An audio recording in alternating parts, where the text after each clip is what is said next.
Hello नमस्कार मंडळी. थंडीच्या दिवसात आपले इम्युनिटी लेवल कमी होते, जॉईंट्स पेन करतात. त्यासाठी हा हलवा नक्की बनवा आणि एक ग्लास दुधासोबत रोज 1 चमचा खा. छान असा हा आपण फ्रीजमध्ये 20 दिवस स्टोअर करून ठेवू शकतो.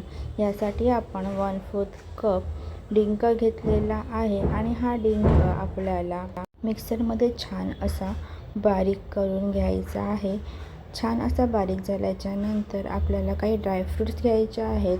त्याच्यामध्ये आपण बदाम, अक्रोड आणि काजू सगळे 1/4 कप घेतलेले आहेत आणि ह्याची जाडसर अशी आपल्याला भरड करून घ्यायची आहे.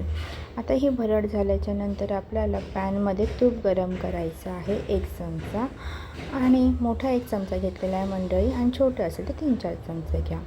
त्याच्यामध्ये डिंक आपल्याला छान असं फुलवून घ्यायचं आहे. डिंक थोडं थोडं घालून फुलवा. एकदम घातला तर त्याचा लगदा होऊन जाईल.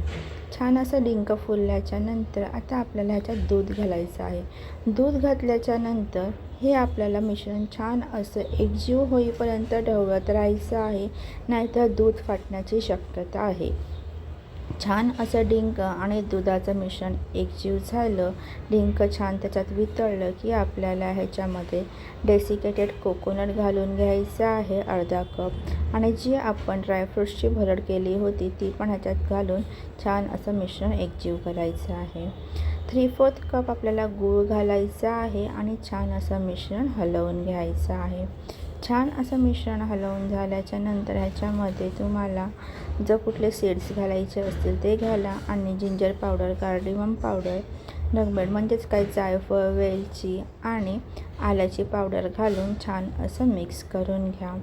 छान असं मिश्रण घट्ट झालं की आपल्याला हे मिश्रण काय करायचं आहे, एका डब्यात काढून घ्यायचं आहे आणि फ्रीजमध्ये स्टोअर करायचं आहे.